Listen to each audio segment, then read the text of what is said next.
cold. It's not Arctic cold obviously, but having had such a mild autumn, this is really feeling quite nippy. So both of our wood burners are lit, and I've just asked Mr. J to put central heating on, and I am doing some cooking in the hope that having the cooker on and actively doing something will A, warm the house up, and B, warm me up. And so far today I have boxed up, and so I've boxed up 5 portions of a bolognese type sauce, except it's not.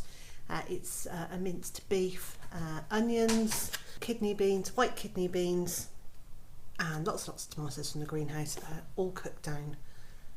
Tastes fantastic, and with each one of these I'm going to either leave this amount in it, which is about 12 ounces, because that would be perfect to use as a bolognese sauce, served with spaghetti or on jacket potatoes. And then with some other ones I'm going to add a layer of mashed parsnip, because Mr. J and I both like Mr. J and I both like mashed parsnip, and we have more parsnips than we have potatoes, so that's what I'm going to do there. If I had carrot and swede, I would do a carrot and swede mash on the top. Now the idea is that we have these in the freezer for the times when I don't feel up to cooking. And in our house there are some quite traditional rolls, and then others not so much. But I do all the cooking, and there are absolutely no complaints, because I don't want anyone else messing in my kitchen. So having laid down the rule of don't mess in my kitchen, that leaves me to do all the cooking. Which isn't a problem. It's not a problem at all. It's the way I want it to be. So I know some people go, you know, he doesn't do any cooking. He doesn't do any cooking because I've asked him not to. So the problem with that is when I'm not feeling very well, or I'm just exceptionally tired, which does happen, or I feel very sluggish, which also happens, we still want a proper home cooked meal, and the way we do that is that we have them in the freezer as complete meals, or as complete as possible, and then Mr. J just has to put them in the microwave. There's a fly. There's a fly buzzing around the kitchen in the middle of November. Oh, hey ho. Sorry, that was really distracting. So yes, so we have these cooked meals, which means that I label everything really carefully, and Mr. J used to ask me how long I had to go in the microwave, and nowadays he knows that the answer is till it's hot.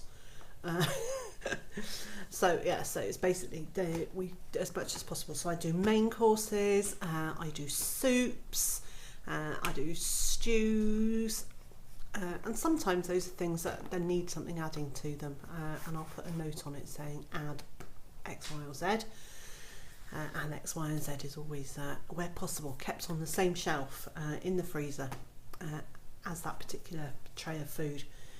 And yeah, and so we do things like I've got lots of crumbles and stewed fruit and things that we can use for puddings, and I've made ice cream which are in individual portions. So it's all to make things as easy as possible for Mr. J to be able to defrost and heat up food if I'm not feeling up to it, or for me to do that if we've got waylaid with other things, or I've been asleep on the sofa, or you know, whatever. If for any reason I can't actually stand and cook, those meals are there as a standby. And one of the other advantages to cooking en masse is that by economics of scale, when you buy more of something, it very often becomes cheaper. So we buy in large quantities and I cook those straight away. So today, this morning, I've started cooking some red rice. Now, if you're not familiar with red rice, in the camera, that's not looking hugely appetising, but red rice has got a fabulous nutty flavour. So I'm cooking a kilo of red rice until it's absolutely cooked and ready to go, and then drain it, and I flush it with cold water very quickly to cool it down as fast as possible, and then I get it into the freezer in these containers again as soon as I can. So we're talking about as soon as it's cooked, cool it down very rapidly, get it into the freezer. Keeping rice hanging around is really not a clever idea. There's a really nasty bacteria called Bacillus cereus.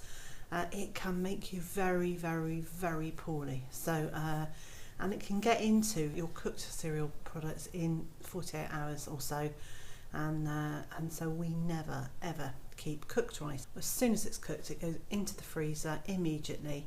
And then when we want to use it, it's just take it out of the freezer and heat it up, because obviously at that point it's already cooked and doesn't need anything more than heating. Now, all of this very good cooking doesn't mean we don't use convenient foods. We absolutely do. So the next thing I'm going to do today is to use some more minced beef and create some more dishes for that to get straight into the freezer. And so, wherever you are in the world and whatever you're up to today, I hope it's a good one for you. And I also hope you can join me again next time.